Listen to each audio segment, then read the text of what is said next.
Assalamualaikum warahmatullahi wabarakatuh. Di balik tampilan pesantren yang seharusnya suci dan penuh berkah, terkadang tersimpan rahasia gelap yang tak pernah terungkap. Cerita kali ini mengisahkan tentang seorang gadis yang dipaksa menikah dengan seorang wanita pekerja malam demi menutup aib besar pesantren. Sebuah kisah yang penuh perjuangan, keberanian, dan pengorbanan untuk mengungkap kebenaran. Sebelum kita mulai, aku ingin tahu pendapat kalian. Apa yang kalian rasakan saat mendengar cerita seperti ini? Tulis komentar kalian di bawah ya. Jangan lupa juga like dan subscribe supaya kalian tidak ketinggalan cerita-cerita menarik lainnya. Yuk, kita mulai ceritanya. Angin malam menyusup dingin ke sela-sela jendela asrama. Jam dinding menunjukkan pukul 11:10. Sebagian besar santri sudah terlelap, termasuk teman-teman sekamar yang mendengkur pelan. Aku masih terjaga, menuntaskan hafalan surat Al-Kahfi sambil menahan kantuk. Tiba-tiba, suara ketukan pelan terdengar dari luar pintu asrama. Bukan ketukan keras, tapi cukup tegas untuk membangunkanku dari keusyukan. Aku buka pintu, dan seorang santri kelas akhir berdiri di sana, wajahnya kaku. Ia menyerahkan secari kertas kecil. Antum disuruh ke kantor Pak Ustadz Hashim. Sekarang juga, ucapnya singkat. Tanpa banyak tanya, aku mengenakan sarung dan berjalan menyusuri lorong pesantren yang remang. Pintu-pintu kayu menua membisu. Lampu neon menggantung di beberapa titik, temaram, seperti menahan cahaya agar tak membangunkan yang tertidur. Ruang kantor Pak Ustadz Hashim ada di ujung kompleks utama. Biasanya digunakan untuk rapat pengasuh dan keperluan penting lain.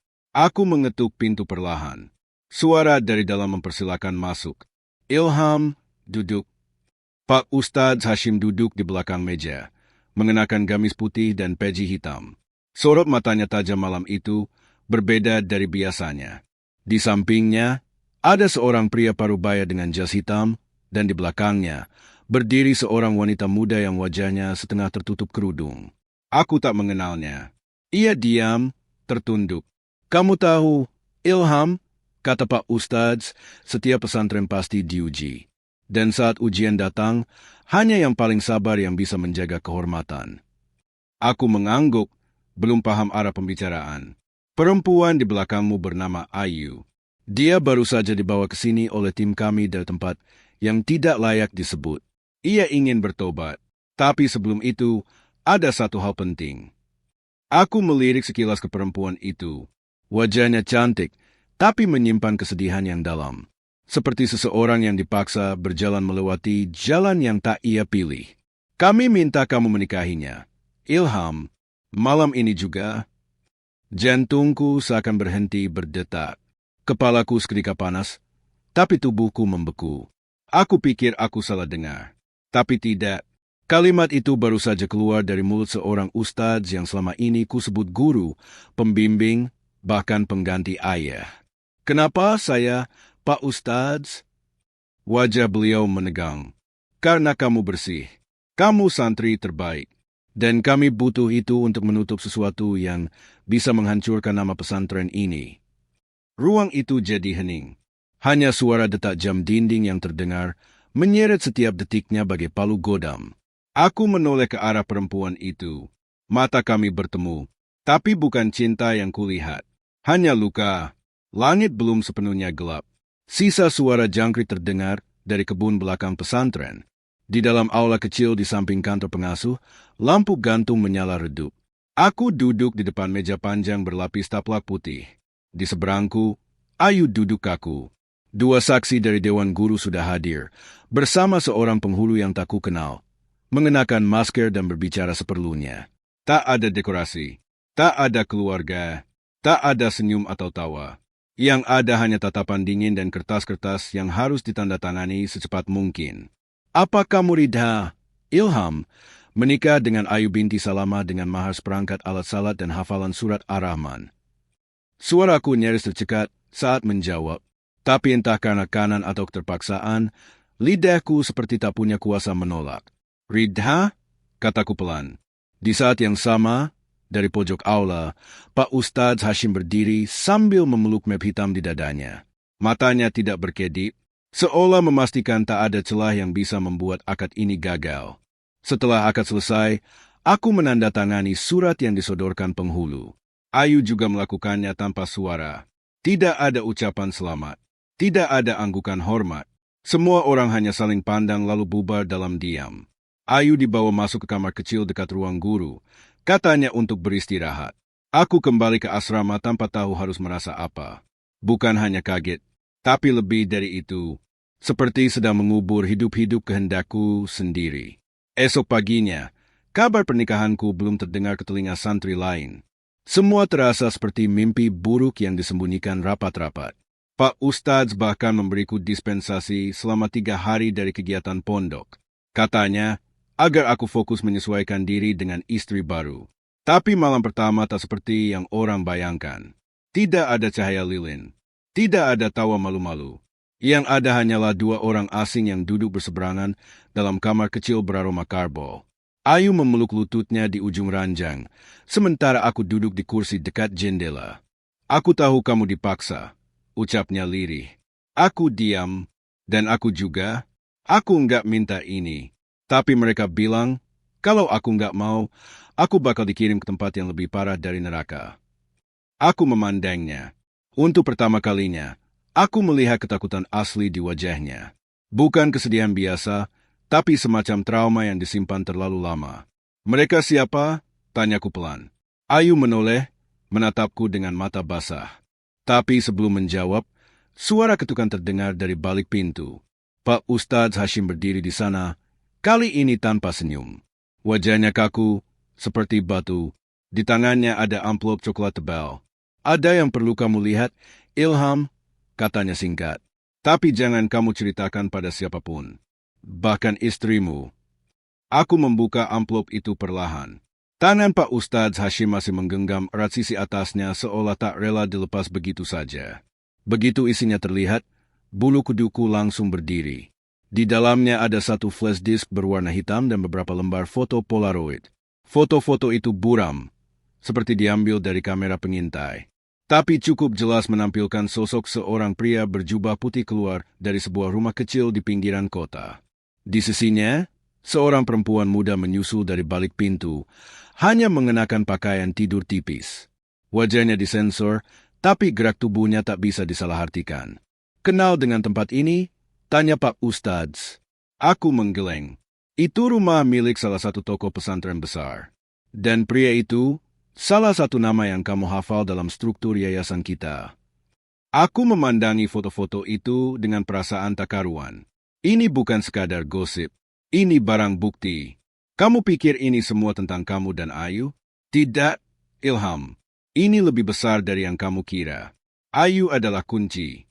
Dia saksi dari skandal yang bisa menghancurkan tidak hanya pesantren ini, tapi juga seluruh jaringan pesantren yang terkait. Aku masih diam. Tak tahu harus percaya atau lari. Karena itu, dia harus diam. Dan satu-satunya cara adalah menjadikannya istri dari orang yang bersih. Orang yang tak akan berani mengungkapkan apapun. Dan kamu terpilih karena kamu lugu. Kalimat itu menusukku lebih dari sekadar hinaan. Tapi aku hanya menelan ludah. Flash disk ini isinya rekaman. Kamu simpan baik-baik.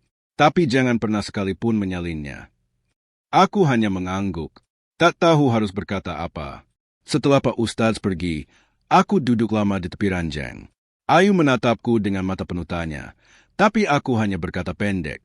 Enggak apa-apa. Cuma tugas dari beliau. Malam itu, setelah Ayu tertidur, aku nyalakan laptop tua milik pesantren yang biasa kupakai untuk mengetik makalah. Kubuka flash disk itu dengan jantung berdegup keras. File pertama bernama Video 1, Ruang Kajian. Aku klik, gambar terbuka, menampilkan ruang pengajian tempat para guru biasanya duduk memberikan ceramah. Tapi malam itu kosong, hanya ada 2 orang. Salah satunya aku kenal. Ia sering jadi pembicara di luar negeri, dijuluki Ustadz Sejuta Umat. Lalu ia duduk, dan sosok Ayu masuk ke dalam ruangan. Aku langsung menghentikan video. Tubuhku gemetar, bukan karena syok, tapi karena aku mulai sadar, Ayu bukan korban biasa. Dia adalah saksi hidup dari lingkaran najis yang selama ini disamarkan sebagai dakwah. Dan sekarang, dia adalah istriku. Pagi itu langit mendung. Tapi bukan mendung yang biasa.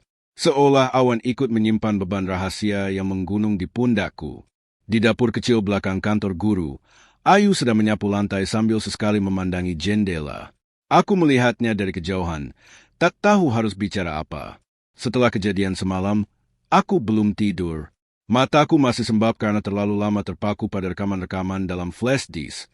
Setiap file seperti membuka tabir ape yang lebih dalam, lebih kotor, dan lebih menjijikkan. Aku akhirnya mendekatinya.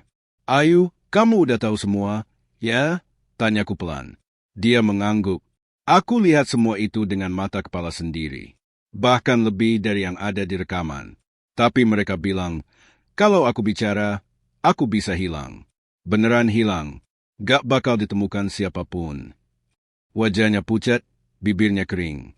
Bukan karena lelah, tapi karena terlalu lama menyimpan ketakutan. Kenapa kamu gak lari? Kenapa gak lapor polisi? Tanyaku lagi. Dia menatapku lama sekali. Aku udah coba. Tapi waktu itu, yang datang justru orang mereka. Polisi pun kayak udah dibeli. Aku dipukuli, dibawa balik lagi. Dari situlah mereka mulai ancam. Kalau aku gak tunduk, foto-fotoku akan disebar. Nama orang tuaku juga bakal dicemarkan. Suara Ayu mulai bergetar, matanya basah, dan akhirnya aku ditawari jalan keluar, menikah sama santri pilihan. Supaya mereka bisa bilang ke publik kalau aku adalah istri mualaf yang baru tobat, diselamatkan pesantren. Padahal, aku cuma boneka. Aku menunduk. Kata-katanya menusuk lebih dalam dari sembilu. Aku tahu sekarang kenapa Pak Ustadz Hashim bilang ini soal kehormatan pesantren. Bukan kehormatan kami, tapi reputasi mereka. Hari-hari berikutnya berjalan aneh. Aku dan Ayu seperti hidup dalam bayangan. Kami tak diizinkan keluar area pesantren. Makanan diantar ke kamar. Semua kegiatan dikurangi. Bahkan handphone disita. Pesantren berubah jadi penjara sunyi yang berdinding tebal dengan lantai berbau sabun karbol. Tapi yang paling membuatku tak tenang adalah satu hal. Flash disk itu hilang. Aku mencarinya semalaman. Terakhir aku simpan di dalam laci rak buku, terkunci dengan gembok kecil. Tapi pagi ini, laci itu terbuka dan isinya kosong. Hanya ada selembar kertas kecil bertuliskan tulisan tangan kasar. Jangan coba jadi pahlawan. Karena yang kamu lawan bukan hanya manusia, tapi sistem yang sudah berdarah sejak awal. Aku langsung gemetar. Ayu mendekat, membaca isi kertas itu bersamaku. Napasnya tercekat. Kita harus pergi dari sini, bisiknya. Sebelum kita benar-benar dibungkam selamanya. Malam itu langit gelap pekat. Tak ada cahaya bulan. Tak ada suara azan Isya seperti biasanya. Semuanya terasa sepi. Terlalu sepi. Bahkan jangkrik pun seperti memilih diam malam itu. Aku dan Ayu duduk bersebelahan di pinggir ranjang sempit. Hanya ada satu tas kecil berisi pakaian secukupnya, 2 botol air mineral, dan uang 100.000 hasil simpananku selama di pesantren. Apa kamu yakin kita bisa keluar? Tanya Ayu, suaranya nyaris berbisik. Aku gak yakin. Tapi kalau kita tetap di sini, kita bukan cuma dipaksa diam. Kita bisa lenyap tanpa jejak. Jawabku sambil menatap pintu yang terkunci dari luar. Rencana kami sederhana tapi berisiko tinggi. Ada satu jalur di samping musola lama, tembus ke belakang kandang kambing. Dari sana, tembok pembatas pesantren hanya setinggi dada. Dulu aku sering memanjatnya saat disuruh ke pasar pagi. Tapi malam ini berbeda. Malam ini bukan sekadar keluar, tapi kabur. Pukul 2:15. Aku cek ulang suara sekitar. Tak ada langkah patroli malam. Lampu lorong mati. Kesempatan itu datang hanya sekali. Kunci cadangan jendela musola aku ambil seminggu lalu, diam-diam saat bantu bersih-bersih. Kami menyelinap lewat lorong guru, menunduk saat melewati dapur dan ruangan koperasi. Ayu menggenggam tanganku kuat, telapak tangannya dingin dan berkeringat. Saat sampai di samping musola, aku membuka jendela tua yang mulai lapuk. Engselnya mengerang pelan, membuat kami menahan napas. Tapi tetap berhasil terbuka. Ayu naik lebih dulu. Aku menahan kakinya agar terterantuk kayu rusak di bawah. Begitu kami sampai di luar, bau kambing langsung menyambut, menyengat dan menyesakkan dada. Tapi itu tak seberapa dibanding ketakutan yang mengalir di seluruh tubuh kami. Tembok itu akhirnya tampak. Aku naik dulu, lalu menarik tangan Ayu perlahan. Kami berhasil melompat turun. Lututku terantuk batu, tapi aku tahan rasa sakitnya. Kami berlari, menembus kebun bambu, menyusuri parit kecil yang ujungnya tembus ke jalan desa. Nafas kami terengah, tapi langkah tak boleh berhenti. Namun, ketika baru sampai di persimpangan jalan utama, sebuah motor melintas cepat ke arah kami. Lampunya menyinari wajah kami sejenak. Dan aku mengenali pengendara itu, Pak Ustadz Hashim. Ia menatap kami tajam, tanpa senyum, lalu memutar balik motor itu dengan cepat. Ia tak mengejar, tapi aku tahu, ia tak akan diam. Ayo, kita harus sampai ke stasiun sebelum subuh, kataku. Ayu mengangguk, wajahnya pucat. Kami tak tahu kemana harus pergi. Tapi yang kami tahu, tempat kami bukan lagi pesantren itu. Tempat itu bukan lagi rumah ilmu. Ia telah menjelma menjadi ruang paling gelap yang menyimpan banyak rahasia berdarah. Stasiun itu lengang. Hanya ada suara sandal penumpang yang sesekali beradu dengan lantai. Kami tiba 1 jam sebelum subuh. Kereta pertama menuju kota besar akan berangkat pukul 5. Aku membeli 2 tiket ekonomi ke arah timur dengan uang terakhir yang kupunya. Ayu hanya diam sepanjang jalan. Matanya terus menatap layar pengumuman keberangkatan. Kamu yakin gak akan ketahuan? Bisiknya pelan. Selama mereka belum tahu kemana arah kita masih aman. Jawabku, mencoba meyakinkan meski dalam hati sendiri gemetar.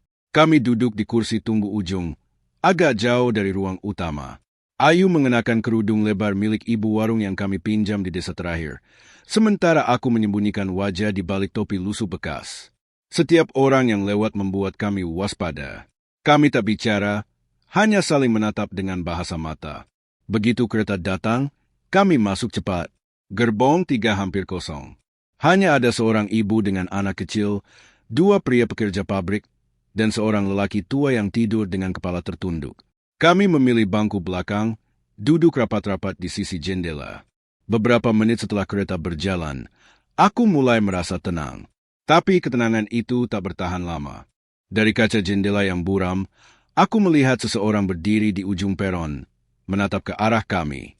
Sosok berjubah putih dengan sorban hitam. Tak bergerak, tapi matanya seperti mengejar. Lihat, kataku pelan sambil menunjuk ke arah itu. Ayu menoleh cepat, tapi kereta sudah mulai meninggalkan stasiun. Sosok itu perlahan menghilang di balik kabut pagi. Kayaknya itu dia, gumamku. Pak Ustadz Hashim. Ayu menggenggam tanganku lebih erat. Sepanjang perjalanan, pikiranku berkecamuk. Kami berhasil kabur, tapi belum bebas. Mereka pasti akan menyusul. Dan kalau benar yang dikatakan Ayu, bahwa sistem ini bukan cuma di sel pesantren, maka tempat berlindung tak akan mudah ditemukan. Setelah 2 jam perjalanan, kereta berhenti sebentar di stasiun kota kecil. Beberapa penumpang naik, beberapa turun. Lalu, dari kaca pintu gerbong, aku melihat seseorang masuk. Tak jelas wajahnya. Tapi ia mengenakan pakaian rapi, celana kain abu-abu, dan tas selempang kulit.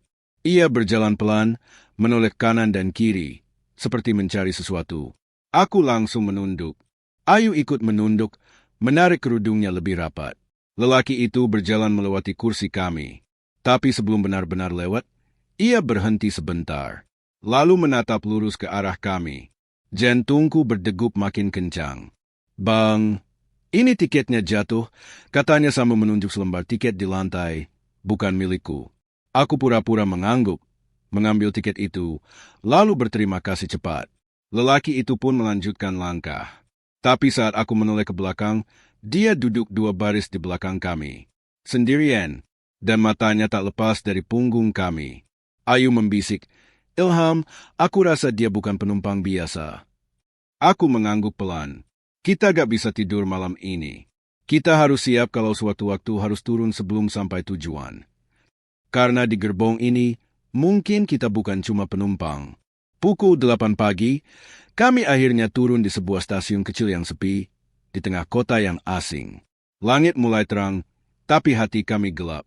Ayu terus menoleh ke belakang, memastikan pria berjaket kulit di gerbong 3 tak ikut turun.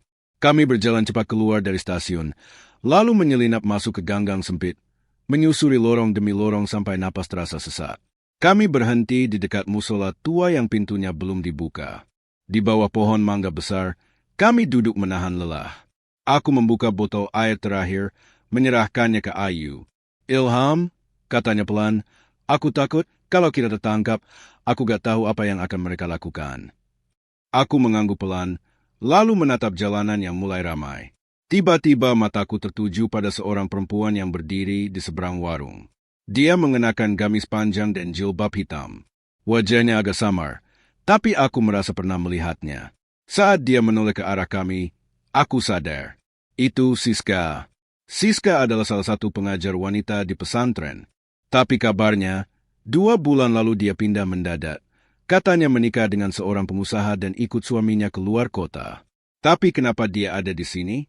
Aku berdiri, memanggil namanya. Siska? Siska, tunggu. Dia menoleh, kaget. Matanya melebar melihat aku dan Ayu.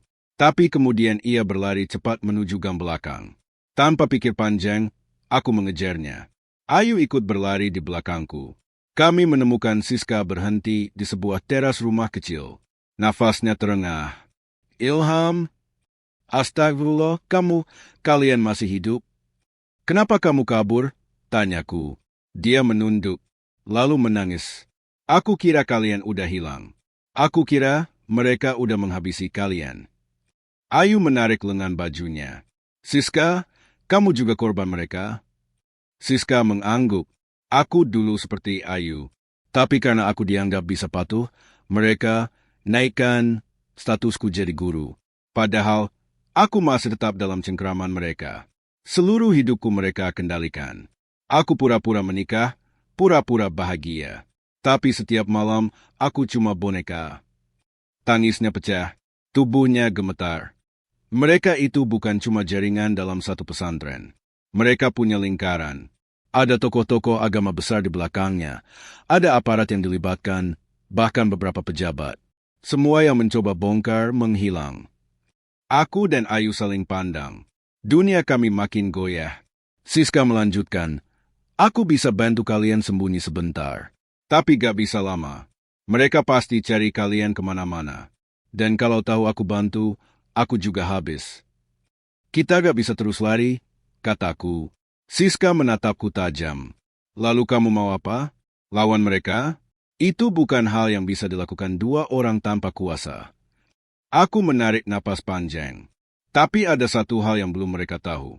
Aku punya cadangan file dari flash disk itu. Kupindahkan ke email sebelum hilang. Ayu menoleh cepat. Kamu belum bilang. Aku sengaja. Takut ketahuan, jawabku. Siska terdiam, lalu tersenyum lemah. Kalau begitu, mungkin memang waktunya. Tapi untuk membongkar semuanya, kita butuh orang dalam. Aku menatapnya dalam. Kamu mau bantu? Siska mengangguk, meski matanya penuh ketakutan. Aku sudah terlalu lama diam. Mungkin ini saatnya jadi suara untuk yang dibungkam. Hari mulai beranjak siang. Kami bertiga duduk dalam ruang tamu kecil rumah Siska yang remang. Dindingnya penuh debu dan cat yang mengelupas. Siska mengeluarkan ponsel yang sudah retak di beberapa sudut, lalu membuka aplikasi email. Aku sudah siap kirimkan semua file dari flash disk itu ke beberapa kontak terpercaya. Katanya pelan. Aku menatap layar ponsel itu, merasakan ketegangan menyelimuti ruangan. File-file itu bukan sekadar dokumen biasa. Di dalamnya ada bukti rekaman suara, pesan teks, foto-foto, dan daftar nama yang terlibat dalam jaringan gelap pesantren itu. Semua sudah tersimpan rapi di sana, menunggu saatnya dibuka ke publik. Kalau ini tersebar, mereka pasti kalang kabut, ujar Ayu sambil menggenggam tanganku. Tapi, apa kita siap menghadapi konsekuensinya? Siska mengangguk. Kalau kita tidak lakukan sekarang, mereka akan terus menguasai dan menghancurkan hidup banyak orang seperti kita. Aku menarik napas panjang. Kita harus berhati-hati. Mereka punya banyak mata dan telinga. Ponsel Siska bergetar, menandakan ada pesan masuk. Kami berdebar. Pesan itu datang dari nomor tak dikenal. Kalian sudah tahu terlalu banyak. Berhenti sekarang, atau kami yang akan hentikan kalian. Malam itu, kami merancang strategi. Siska akan menghubungi seorang jurnalis investigasi yang selama ini dikenal berani membongkar kasus-kasus rupa. Aku dan Ayu akan berusaha mencari tempat aman sementara menunggu kabar. Mata kami lelah, tapi semangat untuk melawan semakin membara. Meski jalan di depan penuh bahaya, kami tak mau lagi menjadi korban diam yang terkunci dalam bayang-bayang. Pagi menjelang, suasana di rumah Siska masih sunyi. Ponsel bergetar kembali. Kali ini sebuah pesan masuk dari jurnalis yang dihubungi Siska. Pesan itu singkat, "Saya siap bantu, kirimkan semua bukti yang ada." Hati kami sedikit lega, tapi waspada tetap menyelimuti. Kami tahu, satu langkah salah bisa berujung maut. Hari-hari berikutnya kami habiskan dalam ketegangan dan kewaspadaan. Setiap suara langkah di depan rumah membuat kami terdiam. Setiap telepon tak dikenal kami hindari. Tapi kami juga tak boleh mundur. Siska bekerja cepat mengirimkan file ke jurnalis itu. Kami mendengar kabar bahwa beberapa artikel investigasi mulai bermunculan, membuka fakta-fakta gelap pesantren dan jaringan yang melibatkannya. Publik mulai bersuara, aparat mulai bergerak. Tapi ancaman datang semakin dekat. Malam terakhir sebelum rencana besar diumumkan, kami mendapat kunjungan tak diundang. Dua pria berpakaian hitam berdiri di depan rumah Siska, menunggu dengan dingin.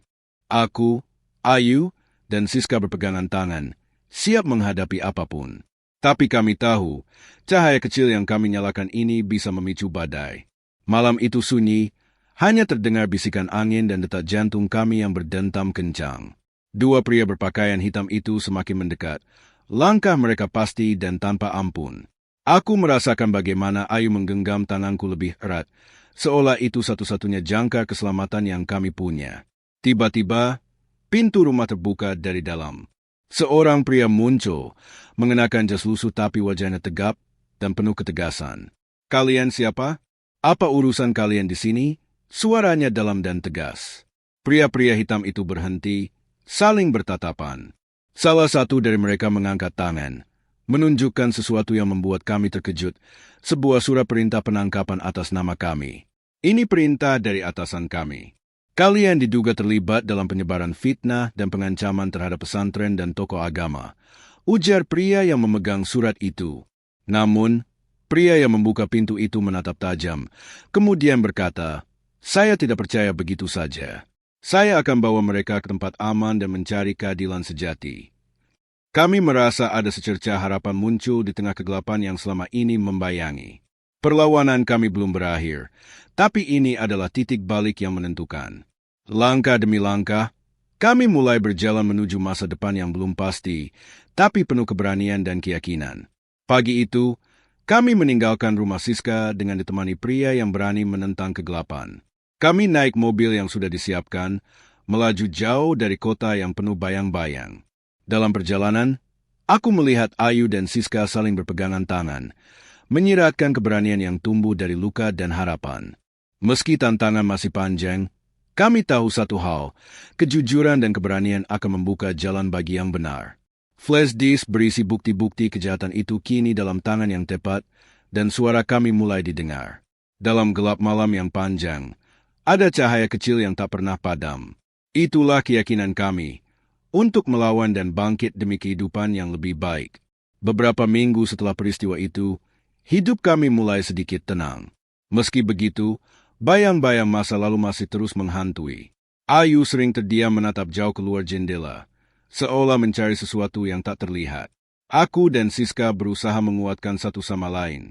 Kami sering bertemu di sebuah kafe kecil yang tersembunyi, membahas langkah selanjutnya tanpa suara bising dunia luar. Siska mulai menulis catatan tentang semua yang kami alami, berharap suatu hari nanti kisah ini bisa menjadi pelajaran bagi banyak orang. Aku sendiri mencoba menghubungi beberapa lembaga bantuan hukum dan sosial, mencari jalan agar kasus ini bisa diusut tuntas. Namun, kami tahu perjalanan masih panjang dan berliku. Setiap jejak yang kami tinggalkan akan terus diperiksa dan ditelusuri oleh banyak pihak. Dan bukan tidak mungkin, ancaman baru bisa datang kapan saja. Tapi satu hal yang pasti, kami tidak akan mundur. Suatu sore, saat hujan mulai rintik di luar, aku menerima sebuah amplop coklat tanpa alamat pengirim. Di dalamnya terdapat sebuah surat singkat dan sebuah foto lama yang membuat jantungku berdebar. Surat itu hanya bertuliskan, "Jangan percaya semuanya yang terlihat. Ada yang masih menyembunyikan kebenaran." Foto itu memperlihatkan sebuah pertemuan rahasia di pesantren, di mana beberapa tokoh yang selama ini dianggap suci sedang berbicara serius. Aku mengenali beberapa wajah, termasuk seorang ustadz yang dulu sangat dihormati di lingkungan kami. Ayu yang melihat foto itu ikut terdiam. "Apa maksud semua ini?" tanyanya pelan. Aku menggenggam foto itu erat, merasa beban yang selama ini kupikul semakin berat. Ternyata, masih ada misteri yang belum terungkap. Dan sepertinya, bahaya yang kami hindari belum benar-benar pergi. Kami tahu, untuk mengungkap semua ini, kami harus lebih berhati-hati. Setiap langkah harus diperhitungkan dengan matang. Namun, semangat kami untuk mencari keadilan tetap menyala, meski angin masa lalu terus berbisik dengan suara yang menakutkan.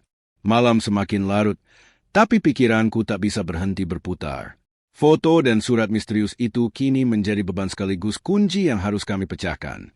Aku, Ayu, dan Siska kembali berkumpul, membahas apa yang harus dilakukan. "Kita tidak bisa langsung bertindak tanpa bukti yang jelas," kata Siska dengan suara pelan tapi tegas. "Kalau kita gegabah, bisa-bisa kita malah jadi sasaran." Ayu mengangguk. "Kita butuh seseorang yang bisa dipercaya, yang punya akses lebih luas." Aku menatap mereka berdua, menyadari betapa rumitnya jalan yang harus kami lalui.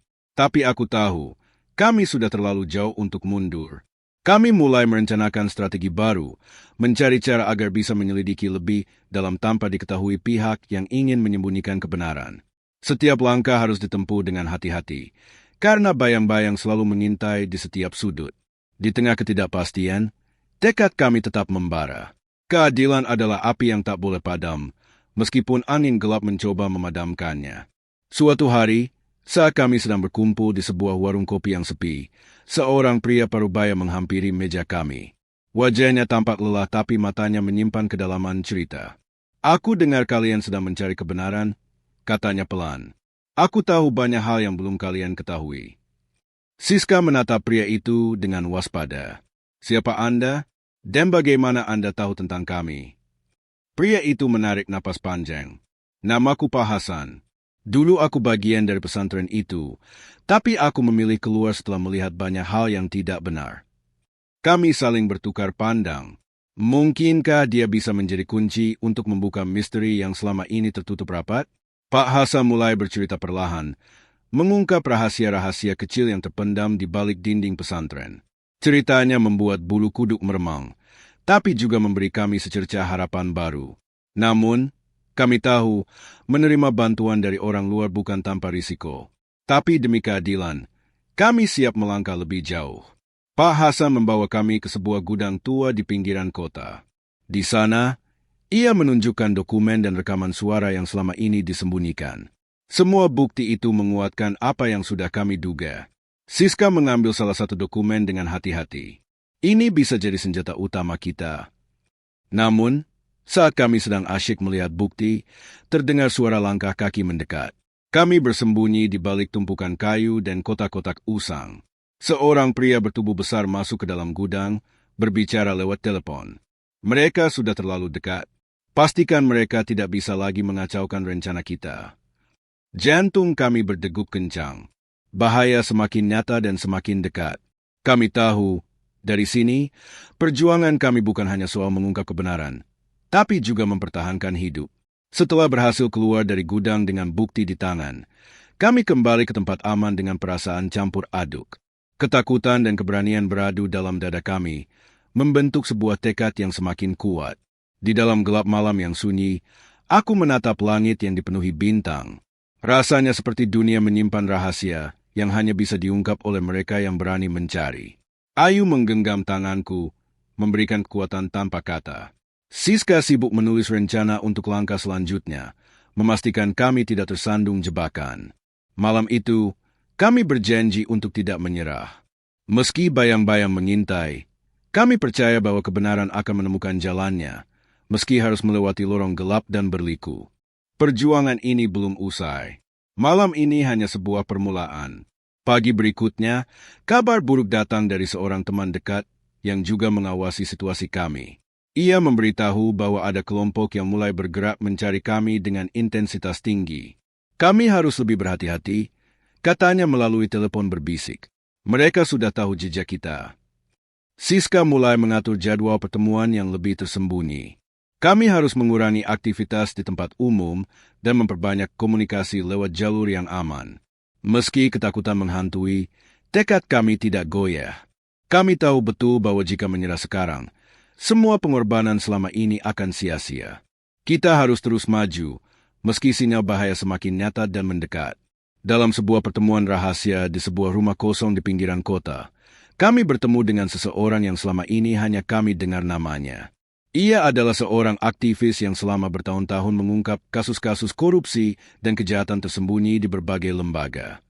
Aku sudah mengikuti kasus kalian, katanya dengan suara berat. Bukti-bukti yang kalian punya cukup kuat untuk mengguncang pesantren itu.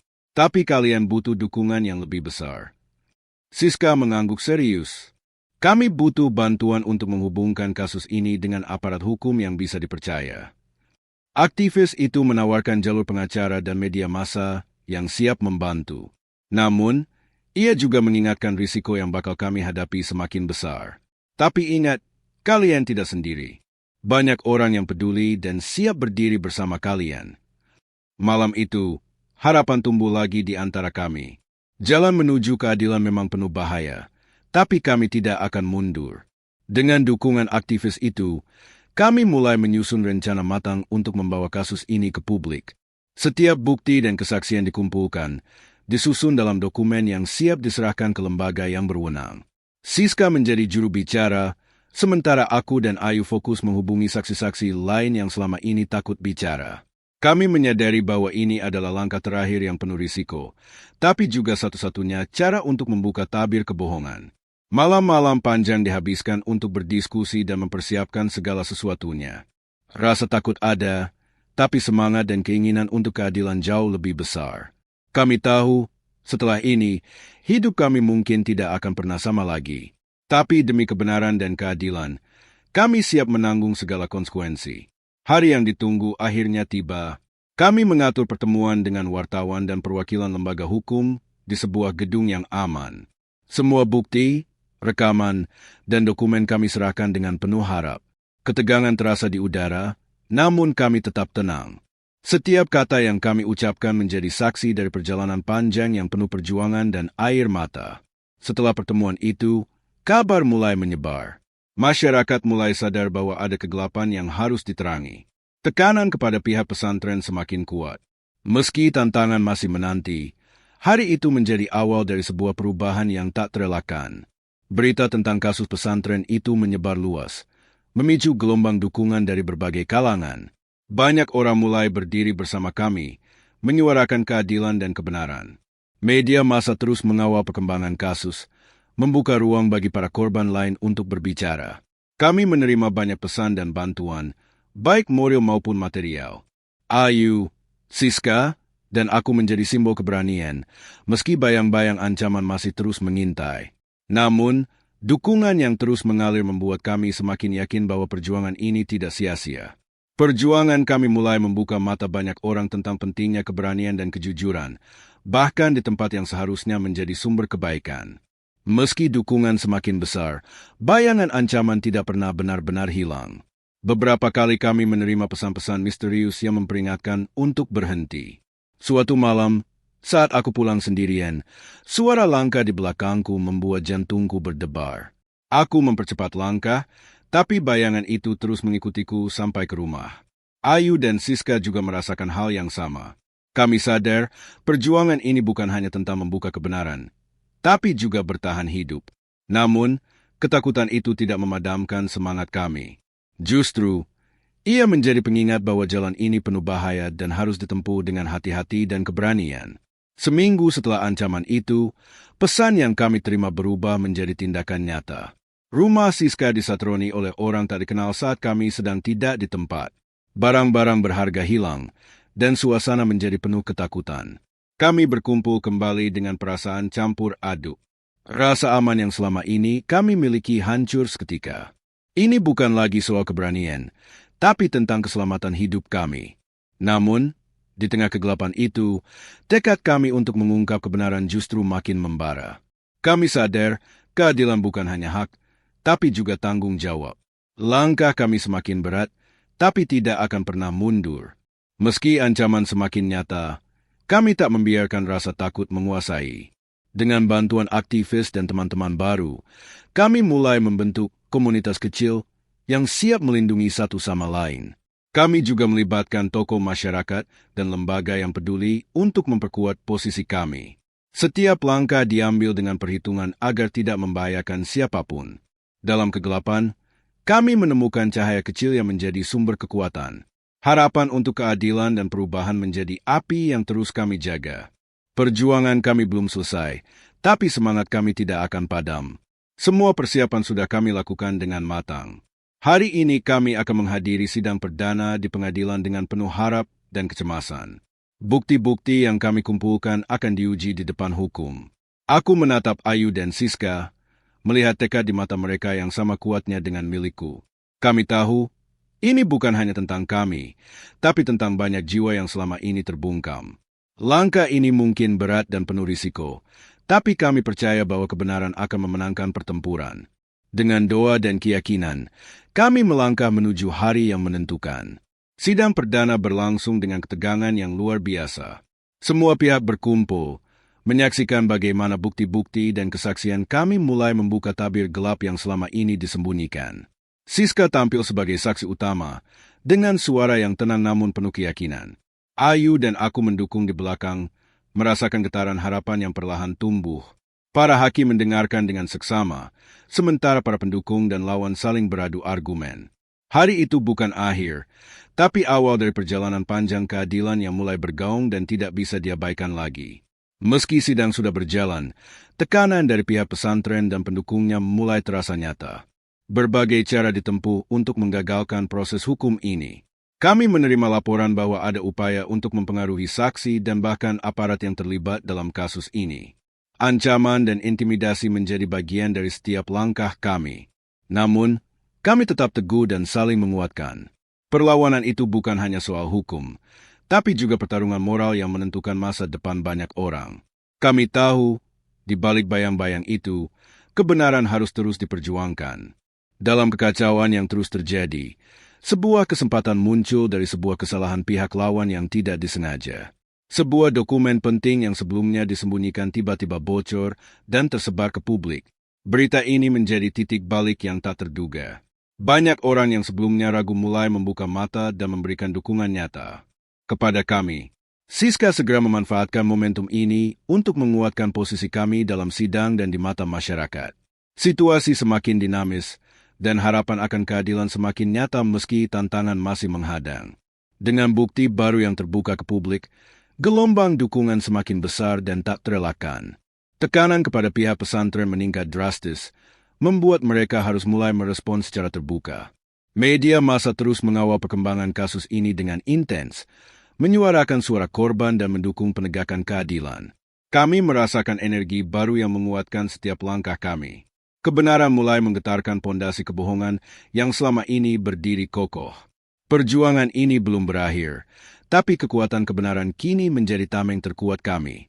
Hari demi hari, perjuangan kami membawa perubahan nyata. Meski masih banyak rintangan, suara kebenaran telah menyentuh hati banyak orang dan menggugah kesadaran kolektif. Pihak pesantren mulai mengalami tekanan hukum dan sosial yang tak terbendung. Kasus ini menjadi pelajaran berharga bahwa kebohongan dan penindasan tidak bisa selamanya tersembunyi. Kami belajar bahwa keberanian untuk melawan ketidakadilan adalah langkah awal menuju perubahan. Perjalanan ini bukan hanya tentang menutup aib, tapi membuka pintu harapan bagi banyak orang. Di balik semua luka dan perjuangan, ada sebuah awal baru yang penuh dengan harapan dan tekad. Kisah ini mengingatkan kita bahwa kejujuran dan keberanian untuk memperjuangkan kebenaran adalah jalan yang harus ditempuh meski penuh risiko dan tantangan. Ketidakadilan dan penindasan yang disembunyikan akan selalu menemukan jalan untuk terbuka, dan hanya dengan tekad yang kuat serta dukungan dari sesama, keadilan dapat ditegakkan. Allah berfirman dalam Al-Quran Surat Al-Ma'idah ayat 8, "Hai orang-orang yang beriman, hendaklah kamu menjadi orang-orang yang selalu menegakkan kebenaran, karena Allah menjadi saksi dengan adil. Dan janganlah kebencianmu terhadap suatu kaum mendorong kamu untuk berlaku tidak adil. Berlaku adillah, karena adil itu lebih dekat kepada takwa. Cerita ini adalah fiktif yang dibuat seperti nyata dengan tujuan agar kita semua dapat mengambil pelajaran dan hikmah dari situasi yang digambarkan. Terima kasih telah mendengarkan cerita ini. Jika kamu suka dengan ceritanya, jangan lupa untuk komen, like, dan subscribe agar aku bisa terus membuat cerita menarik lainnya untuk kamu.